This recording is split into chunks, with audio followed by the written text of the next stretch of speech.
Fala galera, tudo bem? Tudo certo? Rapaz, vamos colocar aqui mais um vídeo, beleza? Fazer mais uma gravação. Essa é especialmente para a turma do Enem, tá ok? Como eu já expliquei nos vídeos anteriores, eu estou dando sequência ao ponto em que paramos quando entramos em quarentena e quando as aulas presenciais foram suspensas por essa motivação, beleza? Então, para não deixar vocês à toa, para não deixar vocês sem um amparo, eu estou gravando as videoaulas de uma maneira mais rápida, mais prática, beleza? Para que vocês já vão se adiantando aí. Peguem a videoaula, peguem os exemplos, façam os exercícios da apostila. Galera, o que a gente não pode de jeito nenhum é ficar parado. Não são férias, cara. Isso aqui a gente tem que se adaptar à realidade atual. Mas, meu irmão, a gente tem que fazer o possível para que a gente sofra o mínimo de interferência no nosso cronograma de estudos. Então você tem que ter a mesma vibe, você tem que ter a mesma força de vontade que você tinha nas aulas presenciais. Vamos ser francos. Pô, Júlio, substitui é a mesma coisa? Não, sabemos que não é, cara. A interação do dia a dia, o fato de você estar ali, ter uma dúvida, na hora você perguntar, é claro que é muito melhor presencialmente. Mas vai me dizer que isso aqui não tem nenhum valor? É claro que tem. Dá para você se adiantar? Sim. Só que o que você tem que fazer é se organizar. Essa é a maior dificuldade que vocês têm. A gente do Império está buscando recursos, buscando plataformas para melhorar essa organização, para ajudar a vocês nessa organização, tá ok? Então, com as minhas videoaulas, você já começa a se organizar em física. Eu pretendo colocar um tema por semana, eu vou dividindo um pouquinho mais, porque senão uma videoaula de meia hora, 40 minutos acaba ficando muito cansativo. Então eu prefiro botar duas partes de 15, talvez uma terceira parte resolvendo exercícios, conforme a matéria vai exigindo, tá ok? Então lembra aí, nós falamos de movimento uniforme, tá bom? Todas as turmas de Enem que tínhamos no Império, nós já havíamos falado de velocidade média, movimento uniforme, e agora a gente avança para um movimento um pouquinho mais rebuscado, que é o movimento que uniformemente variado. Galera, eu disse a vocês, em cinemática, no estudo do movimento, quem manda é sempre o comportamento da velocidade.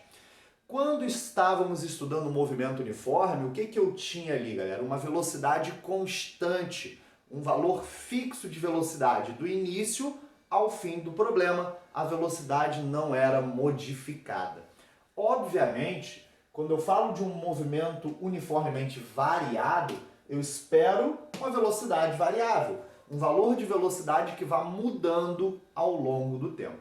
Só que essa mudança, ela não é uma mudança de qualquer maneira. Ela não acontece aleatoriamente. Presta atenção no nome, cara. Uniformemente variado. O que é algo uniforme? É algo que obedece um determinado padrão. Então a tua velocidade, ela varia, mas ela varia de uma maneira padronizada. Quem vai ditar esse padrão, quem vai dizer a você como a velocidade vai sendo modificada, é um conceito da cinemática chamado aceleração. Aqui a gente vai trabalhar com uma aceleração padrão, que a gente vai chamar de aceleração média, tá ok? Ou seja, isso aqui dita o ritmo de variação da velocidade. Pensa dessa forma, tá tranquilo? Galera, a aceleração média, ela é muitíssimo parecida com a fórmula da velocidade média, tá? Parecido, não é igual. Pensa comigo, o que determina a aceleração? É o quanto a velocidade do teu móvel ela vai ser modificada e quanto tempo leva para essa modificação ir acontecendo, né? Isso é bem do nosso cotidiano, né? Se você pensar em dirigir, você sabe que para aumentar a velocidade do seu carro, você não tem que pisar no acelerador, você não tem que injetar uma aceleração. É sobre isso, galera, que estamos falando aqui. Lembre-se que o Enem e a UERJ também são provas muito cotidianas, muito contextualizadas. Então, o cara sempre vem com uma história para envolver a física naquele assunto. A gente precisa estar bem antenado sobre como a física ela é aplicada no dia a dia e sempre que der a gente vai fazendo esse paralelo juntos, tá certo? Então, aceleração, variação da velocidade sobre o tempo. vale aquela mesma ideia. Variação da velocidade você vai calcular como velocidade final menos a velocidade inicial. Variação do tempo, a mesma coisa. Fique atento sempre às unidades de medida, tá? Vocês às vezes se confundem com isso, mas a unidade de medida ela vem, na verdade, servindo como uma cola para vocês, muitas das vezes. Tipo assim, aceleração, variação da velocidade sobre o tempo. Lembra que quando nós estudamos velocidade, tratando-se de SI, Sistema Internacional, a velocidade vai estar em metros por segundo? E o tempo, galera, no Sistema Internacional, o tradicional, é que o tempo seja medido em segundos, tá ok? Galera, metros por segundo dividido por segundo. Isso faz com que a sua aceleração ela seja medida, na verdade, em metros por segundo ao quadrado. Então, naquelas questões onde os textos são enormes, cara, pensar na unidade de medida pode ser algo muito positivo para você extrair os valores, né? Pô, eu vi alguma coisa medida em metros por segundo, eu sei que aquilo refere-se a uma velocidade. Eu vi medida em metros por segundo ao quadrado, tendo o 2zinho aqui em cima, eu sei que aquilo refere-se a uma aceleração. Então, na hora de você separar as suas informações, a unidade de medida vai servir como cola do que é cada uma das coisas, tá certo? Avança comigo. Uma das preocupações que nós temos com o movimento é sempre saber aonde o móvel vai estar, ou seja, determinar a posição do móvel depois de um certo tempo. Lá no movimento uniforme, isso era bastante previsível. Você tinha aquela formulazinha do sorvete, lembra? S igual a S0 mais VT. Era muito fácil de você prever, porque a tua posição ela sempre variava igualmente para intervalos de tempos também iguais. Ou seja, a cada 1 segundo, o teu móvel ia andando sempre a mesma coisa, por exemplo, não é? Quando você fala de movimento uniformemente variado, aquela conclusão de que o móvel percorre espaços iguais em intervalos de tempos iguais, ela já não vale mais. Pensa um pouco comigo, cara. Se eu estou acelerando o meu carro, né, se eu tenho agora um fator de aceleração, a minha velocidade ela vai aumentando cada vez mais. Isso significa que eu estou andando cada vez mais rápido. Significa que se, por exemplo, em 1 segundo eu andava 10 metros, no próximo eu não vou andar apenas 10 metros, eu vou andar um pouco mais, porque a minha velocidade está cada vez maior. E assim por diante. A cada novo intervalo de tempo, eu sou mais veloz, o que consequentemente faz com que eu ande espaços cada vez maiores. Tá tranquilo? Mas ainda é possível prever essa posição. Fica aqui comigo. Galera, equação horária da posição para o movimento retilíneo uniformemente variado. Lembra do sorvete, como nós já citamos aqui? A fórmula do sorvete ela era S igual a S0 mais velocidade vezes tempo. Tranquilo? Essa vai servir também para o movimento uniformemente variado? Não. Mas a gente não precisa guardar como algo completamente distinto.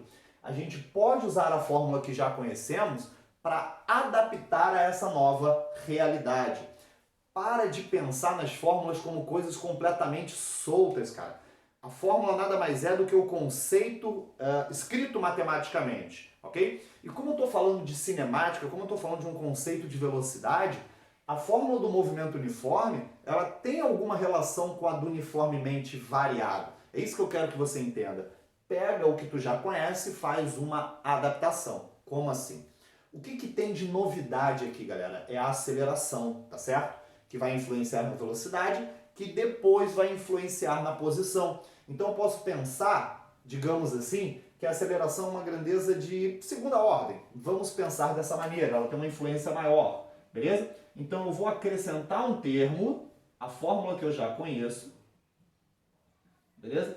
Eu acrescento um termo aqui, que é AT ao quadrado sobre 2, beleza?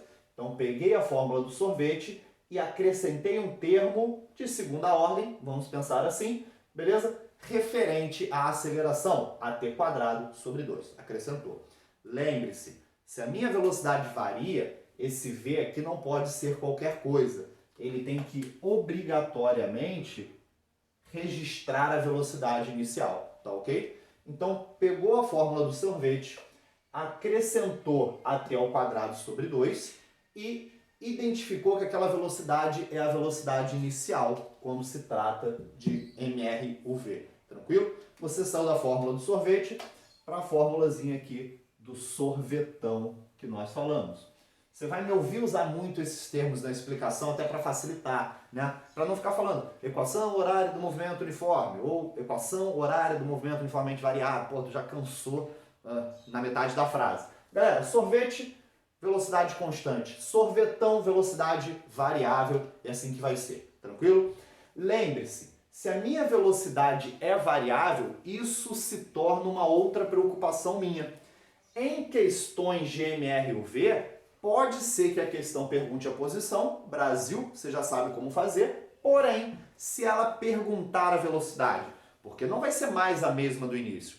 Conforme o carro vai andando, essa velocidade pode aumentar ou diminuir. Desta maneira, você também tem uma equação horária da velocidade. Você também tem uma relação matemática que permite a você determinar a velocidade com que o corpo está se movendo naquele instante. Tranquilo? Você tem a seguinte equação: velocidade do móvel é igual à velocidade inicial, ou seja, a velocidade com que ele começou a se movimentar, mais a aceleração vezes o tempo. Lembre-se que a aceleração ela está ali como um fator de quanto a velocidade aumenta ou diminui. Então, veja o sentido disso aqui. Eu tenho um valor inicial. Esse valor ele vai aumentando de acordo com o tempo que eu acelero. Por exemplo, se você acelera o teu carro com um valor de 2 metros por segundo ao quadrado, isso significa que a cada 1 segundo você vai ganhando mais 2, mais 2, mais 2, mais 2 para o valor da tua velocidade inicial. Tá tranquilo? E assim você também pode determinar a velocidade de um móvel. Tranquilo? Qual é a velocidade em 10 segundos, em 15 segundos, em 30 segundos? É só substituir o tempo, fator de aceleração você vai conhecer, velocidade inicial também normalmente são informações dadas, e você vai achar a velocidade naquele instante, para aquele valor de tempo. Tá certo? Cuidado, cara, com algumas interpretações, beleza? Já falamos sobre isso referente à posição. O móvel partiu da origem. Partir é começar. Começar é posição inicial. Se é a origem, vale 0 essa posição inicial. O móvel chegou à origem. Significa que a posição final vai valer 0. Para a velocidade existe um termo também assim. Partir do repouso. Algo que estava em repouso é algo que estava parado. Se estava parado, a velocidade é 0. Partir do repouso significa que a velocidade inicial é 0. Chegou ao repouso significa que a velocidade final vai ser 0. Repouso, então, tem a ver com velocidade ser 0, beleza?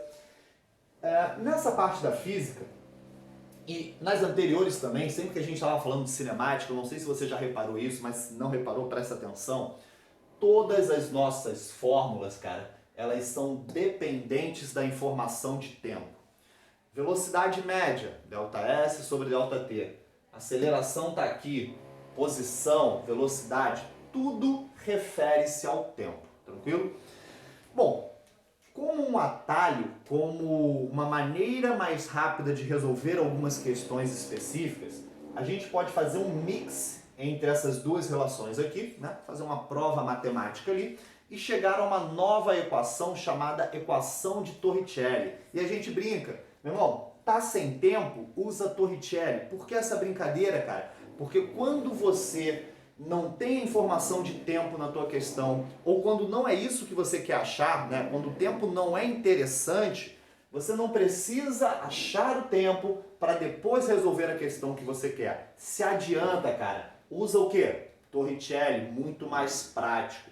A equação de Torricelli vai servir para você como um bônus, uma relação em que você pode achar velocidade inicial, final, deslocamento, né, espaço percorrido, você pode achar a aceleração, qualquer coisa, independente de ter a informação do tempo. A equação de Torricelli, ela é assim, né? V ao quadrado é igual a velocidade inicial ao quadrado mais 2 vezes a aceleração vezes ΔS, que seria o espaço percorrido pelo móvel. Nota, posso achar velocidade, velocidade inicial, aceleração ou até o espaço percorrido. E não preciso do tempo, tranquilo? Mais uma vez eu reforço que isso aqui é um desenvolvimento matemático que você faz em cima da cinemática. Não é interessante para a gente provar fórmulas, quando for a gente vai fazer, tranquilo? Nossas provas, nossas questões são objetivas, né? Por isso também que eu vou ficar saindo, jogando fórmula em cima de vocês, e isso tem que fazer algum sentido. Se você não entendeu o que significa alguma dessas fórmulas, cara, deixa no comentário, fala comigo pelo Instagram, fala comigo pelo WhatsApp, você não pode ficar com a dúvida, ok? Fica ligado, não deixa a dúvida passar, cara, se organiza, vai estudar, meu irmão. Pô, a gente tá falando isso o tempo todo, tranquilo? Bom, isso é a teoria inicial, para você conhecer as fórmulas, para você entender o que é o movimento uniformemente variado, o que dá para perguntar sobre isso, é a parte bem primária da coisa, tá bom? Vou utilizar um exemplo só para aplicar o que já falamos aqui e depois na sequência eu venho com mais teoria, vou gravando aulas pequenas como eu já expliquei a vocês. Se liguem, para decolar, um avião precisa atingir uma velocidade de 360 km por hora e percorrer 2.000 metros numa pista. Partindo do repouso, a aceleração desse avião em metros por segundo ao quadrado é... O ideal é que você comece a reconhecer informações. Por exemplo, atingir a velocidade de 360 km por hora, ou seja, é chegar a essa velocidade, é o valor final de velocidade. Tá tranquilo? A questão diz que o avião parte do repouso. Já conversamos sobre isso. Partir do repouso vai significar que a velocidade inicial é igual a zero. Chegar à velocidade de 360 km por hora, isso representa a minha velocidade final. Tá tranquilo? Outra informação, o avião tem que percorrer 2.000 metros, né? Isso é uma distância. Distância é um espaço percorrido, um ΔS, por exemplo. Beleza? Dessa forma aqui. Você reparou que em momento nenhum a questão te deu informação de tempo e não pediu a você tempo nenhum? Cara, quando é assim, quando você ignora, despreza o tempo numa questão, você vai usar o quê? Torricelli, como eu disse a vocês. É claro, pô Júlio, eu poderia achar o tempo aqui em cima e depois utilizar outra fórmula para achar a aceleração? Dá também, mas porra, cara, isso não é positivo não. Você acabar caindo num sistema, não faz isso, cara. Guarda a fórmula de Torricelli porque é um atalho para ti, como nós falamos, beleza? Vou fazer aqui a questão. Bom, usando Torricelli, a velocidade final está em quilômetros por hora. Posso usar assim? Não. Preciso converter para metros por segundo. Nós já falamos que se você dividir por 3,6, tranquilo? Você converte de quilômetros por hora para metros por segundo. Já vimos isso aí em algum momento anterior dos nossos estudos, beleza? 100 metros por segundo. Galera, utilizando o Torricelli, eu vou ficar com 100 ao quadrado é igual à velocidade inicial, que por partir do repouso vai ser zero, mais 2 vezes a aceleração, que é o meu interesse, multiplicado pelo espaço percorrido, que vale 2.000. Tá tranquilo? Para facilitar a nossa vida, eu posso pensar o seguinte: 100 ao quadrado é um 10 à quarta. Beleza? 0 ao quadrado ainda é zero. E se eu fizer aquela multiplicaçãozinha ali, eu vou botar o seguinte: 4 vezes 10 à terceira, tranquilo? Vezes A. Isso aqui é um 4.000 vezes a aceleração, tá certo? Passando tudo dividindo, eu vou ter que a aceleração vale 10 à quarta dividido por 4 vezes 10 à terceira. 10 à quarta dividido por 10 à terceira já vai dar 10. 10 dividido por 4, 2,5 metros por segundo ao quadrado é a tua aceleração. Entende? Passei o 10 à terceira dividindo, é só você pensar. 10 à quarta é 10.000, 10 à terceira é 1.000. 10.000 dividido por 1.000, dá 10. Passando o 4 dividindo, 10 dividido por 4, 2,5, 2,5. Isso é a tua aceleração, de acordo com as alternativas, letra C. Tá tranquilo? Galera, me dê um feedback. Me diz se ficou claro. O ideal é sempre fazer o melhor para vocês, ver se isso está te ajudando, e aí eu vou colocar a parte 2, vou colocar exercícios, e a gente vai avançando na resolução também das questões da apostila, tá ok? Então aguardo o retorno de vocês, um abraço, sigam estudando.